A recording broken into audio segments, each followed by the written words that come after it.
What's going on, everybody, and welcome back to Comic Breakdown. With it being Sunday, we are jumping into our indie comics weekend as we dive into a comic that you guys have asked for. This is Mighty Morphin Power Rangers crossing over with Teenage Mutant Ninja Turtles. A crossover from Boom Studios and IDW. This is issue number 1. A story written by Ryan Parrott. The colors is Walter Bamonte. It is illustrated by Simone di Meo. Now, this is a story that was originally published in December of 2019. Many of you may have seen that there is a part 2, which is adding on to this limited series. This is issue number 1 of 5, but I figured why not, let's start at the beginning in this crossover, and let's make our way into everything that is currently coming out right now. Now, make sure you guys have subscribed to the channel, make sure that you like this video, and with that being said, let's dive into this breakdown. Alright gang, so as we dive into issue number 1 of this crossover, it is picking us up in Angel Grove. We have our Rangers that are facing off against Apocalyptopus. As we see the Rangers battle this monster, we also see that Tommy is missing. The Green Ranger is nowhere to be seen. And the thing about that is that the other Rangers, they're not sure where he is either. But nonetheless, our Rangers, they have fought without him before, and they can do it again. With Jason letting the team know that they need the Power Blaster. That is when all the Rangers, they combined it all together and they blast away the monster. This is all in a day's work for the Power Rangers. For them, this is the undisputed victory number 47.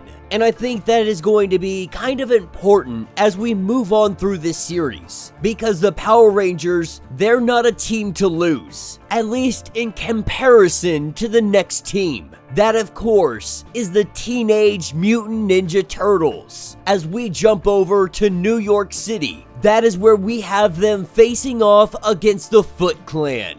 Being introduced to our Turtles, we have Michelangelo, we have Raphael, we have Donatello, and we have Leonardo. Now, Leo is trying to tell the guys that they need to stop having debates while they are in the middle of fighting. Donnie interrupting and saying that there is a counterpoint, that it is proven focusing tool to be able to make them more efficient in combat. But as our Turtles lay down the hate, this is where a very unique individual comes forward. With Raphael pulling off his mask, we see his face exposed. And while the Turtles don't fully understand who this individual is right now, they are soon going to learn exactly who this guy is. But one thing Ralph does find out is that this guy packs one heck of a punch. With all his brothers watching as Raphael just goes flying, none of them able to believe that he just got taken down by a foot soldier. As this mysterious individual gathers what forces are left of the clan, he says ninja vanish and they take off.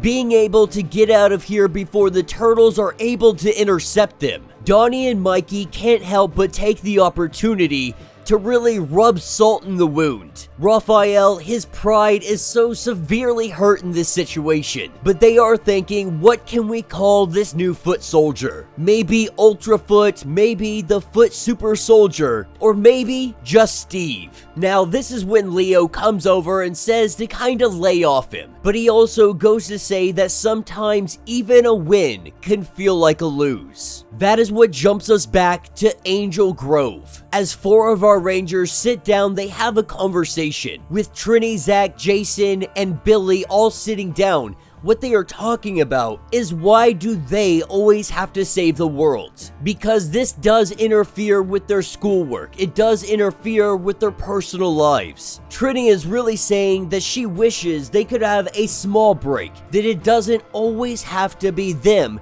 going out to save the day. What they are really saying is that they just wish they weren't the last line of defense. That all of it can pile up and it can be a lot. That is where we pick up with Kimberly talking to Zordon. Because while Kim may have made it seem like she doesn't really worry about where Tommy is, she is more than concerned about his whereabouts. Now, Tommy did say that he was leaving to take care of some family stuff. The problem is, he has been gone for weeks. No phone call, no text, no communicator, nothing. But he also hasn't morphed. If Tommy were in trouble, they would know about it. Zordon going on to say that maybe, just maybe, he needs a little bit of privacy. But Kimberly cannot help but be concerned, with them letting her know that they are going to keep looking for spikes. If they can find that he morphs at any point in time, then they will head over to the location. They will make sure that he is okay. That is what takes us to New York City downtown.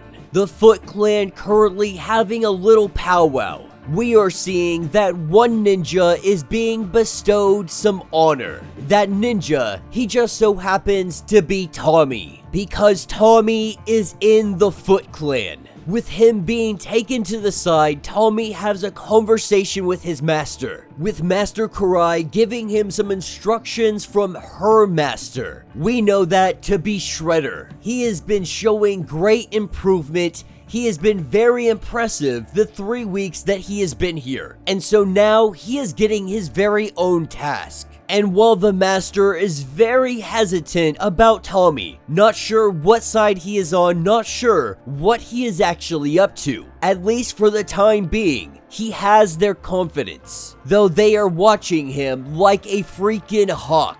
That is what takes us to later that evening at Mason Technologies. We have Tommy dressed up in full Foot Clan. He goes in to steal some kind of object. Unfortunately for him, this is where the Turtles show up on scene. The Turtles waste no time going in on Tommy, with him saying Dragon Zord. This is where we see the Green Ranger. The Turtles put it pause, finding out that Steve the Ninja is in fact a Power Ranger. But this is where the fight breaks out. Tommy fully believing that these guys are monsters, not sure what they are wanting, not recognizing that the Turtles are in fact the good guys and Tommy is doing the bad thing.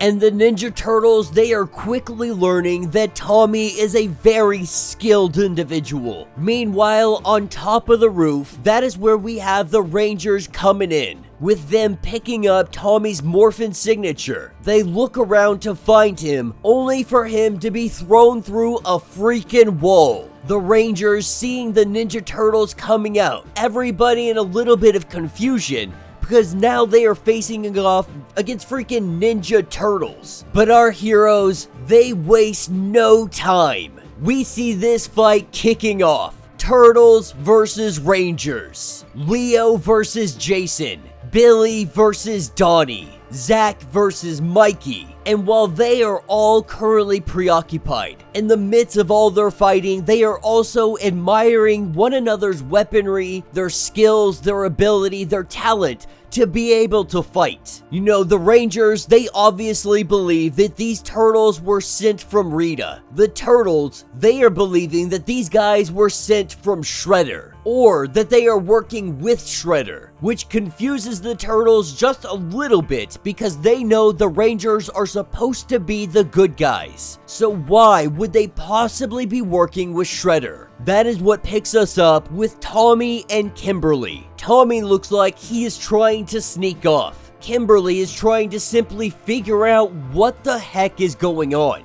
Now, Tommy didn't really want to get these guys involved. He wanted to try to keep them out of it as much as possible, apologizing to her but saying that he has to go. That right now, more than anything, he needs Kimberly to trust him. Unfortunately, he's not getting too far, because Raphael, that is when he comes in, with Kimberly trying to take him on, trying to hold him in place, giving Tommy the opportunity to get out of here. Trini coming in to help Kim out, with Raphael doing a 2v1 on a nearby rooftop. This is where we see Shredder. Now, Shredder is keeping this plan close to the chest. He knows that Tommy is a ranger. He is manipulating the situation. He is hoping that Tommy is going to bring him what he requires. And once that is done, the Power Rangers will be in the command of Shredder. And that will be the end of this issue.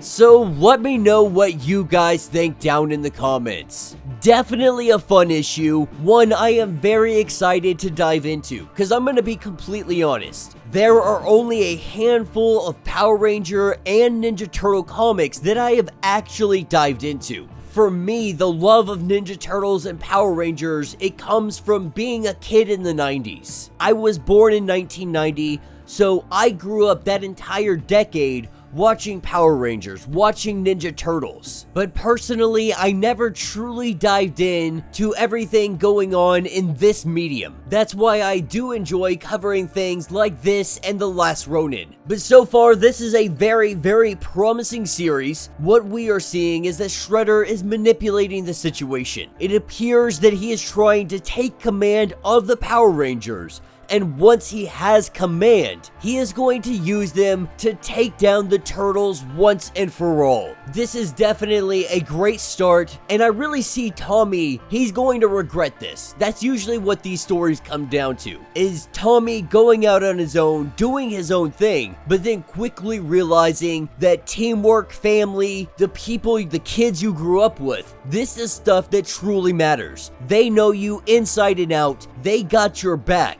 Even if you're trying to keep your brothers, your sisters, your friends, any of them out of danger, Tommy is only putting himself and the others into more danger by not coming to them and letting them know what he is trying to do. And we're definitely gonna see how that unfolds over the next couple of issues. But yeah, let me know your thoughts, let me know your theories. If you would like to get caught up on The Last Ronin before the new series comes out for that, which is The Last Ronin, The Lost Years, be sure to check out the link in my description as well as the top of this video. It is gonna get you completely caught up on everything going on with this series. Now, if you would like to support the channel, you can always do so by joining the channel membership. Much like Patreon, having 5 different tiers, from $1 to $50. From loyalty badges to getting free comics every single month. Not only does this help out the channel tremendously, but you are getting tons of perks in the process. Now, if you are unable to do any of that, do me the biggest favor, make sure that you guys have subscribed to the channel. Make sure that you like this video. Make sure that you have hit the notification bell. And with that being said, until the next breakdown.